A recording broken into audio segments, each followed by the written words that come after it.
20 years earlier, when he had first conquered England, William had enacted a series of laws, one of which prohibited the slave trade out of England.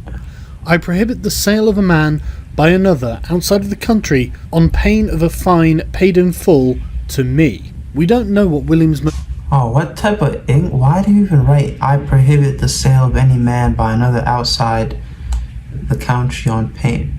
This English back then was so bad. This doesn't sound right. But cool.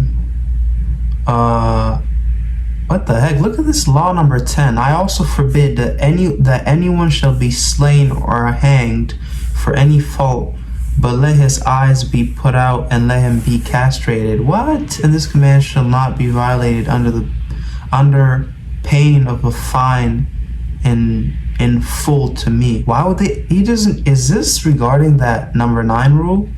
Yeah, this bastard guy was crazy.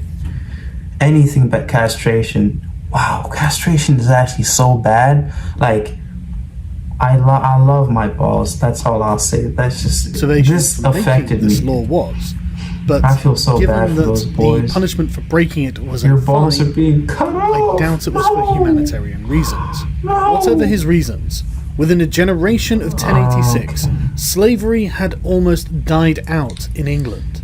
Presumably because William the Conqueror had outlawed the trade of slaves. There appears to also have been a trend for lords to endow their slaves to perform their ploughing functions as free ploughmen. While not a wonderful state of affairs, serfdom is better than chattel slavery. And this state of affairs was solidified by the Church at the Synod of Westminster in 1102, where the Church denounced so much power, clerical marriages and slavery. This made England a very unique case. There probably wasn't another country in the world at this time that had outlawed slavery. There were practically no motivations. Ceremonial marriages? What is that? Incredibly lucrative, endemic to the point of normalcy, so it wasn't even viewed as immoral. And the chances are William the Conqueror himself made the slave trade in England illegal just so he could make a quick buck. Fast forward 700 years, and the international that too. Everybody loves money. Is in full swing. And yet we still do not have slaves in England.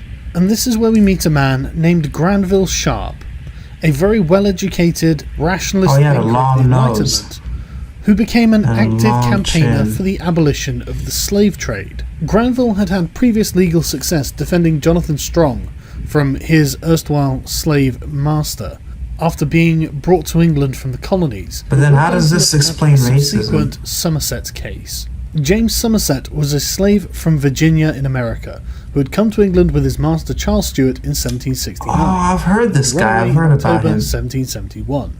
After evading slave hunters employed by Stuart for 56 days, Somerset had been caught, put onto the slave ship Anne and Mary, to be taken to Jamaica and sold. 3 Londoners had applied to Lord Mansfield for a writ of habeas corpus, which had been granted, with Somerset having to appear at a hearing. Now, see, I'm not a history, a nerd, but I know this stuff. I can't even pronounce that. Habeas corpus. You can't, once you're in a state that doesn't allow slavery, you're free. That's what this Charles Stuart guy thought, so he ran away. And then he had them do this court case. Did they do a court case? He went to court with the master. Did the master die? And then his wife wanted to keep him. I forgot how it goes, but it goes something like that. I'm rooting for Charles, honestly. On the 25th of January 1772, members of the public responded to the plight by sending money to pay for his lawyers, who in any event gave their services pro bono publico, while Stuart's costs were met by the West Indian planters and merchants. What the heck is Given that? his prior legal experience with the Jonathan Strong case, Sharp briefed Somerset's lawyers. The judgment was delivered on the 22nd of June 1772, and it was a clear victory for Somerset, Sharp, and the lawyers who had acted for Somerset. Mansfield acknowledged that English law did not allow slavery, and only a new Act of Parliament could bring it into legality. The verdict established one thing very clearly: a slave becomes free the moment he sets foot on English soil. And this was, according to Lord Mansfield, that sounds about right. The air of England is too pure for any slave to breathe. No matter what reason William the Conqueror outlawed slavery for, by the time this that is Hey, that's a bit. That's crazy. The air of England is too pure. Hey, what about the heat waves? I'm just playing, but you get the point. You get what he means. I don't understand why they paid for Somerset's lawyers, because I thought those guys would be hating on the sidelines. But it restores some faith in humanity somehow. But then it's so weird how, this Charles Stewart guy was definitely on crack. He probably loved that stuff because it's so logical. A slave goes to free territory. How are they going to be a slave there? Some of these court cases were pretty dumb, honestly. Like, I understand this stuff. I'm not even a lawyer. I could potentially solve this case. Was drawn by Lord Mansfield. It had become a point of principle. This precedent wasn't set for Mansfield's personal interests. This precedent was set to determine right from wrong. Granville Sharp went on to co-found the Society for Effecting Come on, man, even a 10-year-old knows right from wrong. With fellow like-minded Enlightenment thinkers. And after 20 long years of campaigning in Parliament, which I won't detail here, they were successful in their goal of abolishing the international slave trade in 1807. Now, if you know anything about 1807, you'll know that this was during the War of the Fourth Coalition, where Napoleon Bonaparte was savaging great powers all across the European continent. The Napoleonic Wars Napoleon was a sad dude, bro. He got cheated on so much. And helped stuff Parliament with more abolitionists than they had before, which is why the bill providing for the abolition of the slave trade to conquered territories triumphantly passed in both houses. And the following year this was superseded by a stronger measure that outlawed the British Atlantic slave trade altogether. But, given the raging war in Europe, it was rather difficult to enforce due to a paucity of available resources. After 1807, the Society for the Abolition of the Slave Trade, having achieved its goals, became the African Institution, whose principal aim was to ensure the new legislation was enforced and that other countries followed Britain's example. Persuading other countries to join Britain outlawing the slave trade proved more difficult. Despite the efforts of the African Institution and those of British ministers, the Congresses of Paris...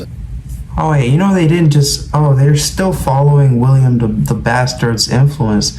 That guy was crazy. I wonder how much money he made from that. Like, you just stop... Because I know nowadays, in today's society, if you say, let's see, because they use children for labor, all these Apple companies to make your beautiful iPhones, all this chocolate from Hershey. I don't know if you guys know that place, but all these computers, all these batteries we use, all this tech around me was made by kids probably. So all those kids, imagine if the government was like, okay, Apple, stop using kids. Go find actual employees to make all this stuff. Or all these luxury brands, all these Nike shoes. They're like, okay, stop making kids work. You know how much they dislike that? So imagine someone telling you, give up slavery. You're making millions. You're feeding your kids off another man being enslaved. Why would you hate this? I suppose some of these guys did have a lot of assassination attempts. I wonder how William the Bastard died. Someone probably killed him. Someone who loved slavery was like, dude, you took my slaves. Like, I want slaves. Like, what are you on? Like, no one's trying. Why did he end it? I'm actually surprised. What was going through his head? I need a clear video on that. 1815, both failed to reach a specific agreement. Given that this was at the end of the Napoleonic Wars, it's hardly surprising that there was French opposition. Where diplomacy had failed, the Royal Navy had to succeed. It's one thing declaring a writ that people may no longer profit from the trading of human beings, it's another thing to enforce that. Enter the West African Squadron. The West Africa Squadron was a detachment of the Royal Navy that was given the task of blockading Africa, the continent, to make sure that slave traders were not taking slaves to the Americas. Needless to say, in 1807, there was only a token force performing this doing God's work, comprising of 2 ships. This number was increased to 5 ships until the War of 1812 with the United States. But after 18... Yo, that is pretty Yo, you know what's kind of messed up? I thought it just came through my mind. I'm just imagining myself right now. I'm in America. I'm a black dude, and you know, I'm free. Like, I'm right like this. I just teleport, and I'm walking along the white guys. Would they say this guy's a slave? Like, well, who's your master? Would they ask? They'd ask me that, definitely. So I'm wondering. It wasn't about color when those guys were selling each other to make money. It wasn't about color. But then that just gives you, it's like a little cheat code. You see a black guy, he's a slave. So what would happen in that case? What if you're just like, you're a rich guy, a black rich guy who came to America by himself? What happens then? Like, having black skin, brown skin, that was bad. Wrong color, bro. No.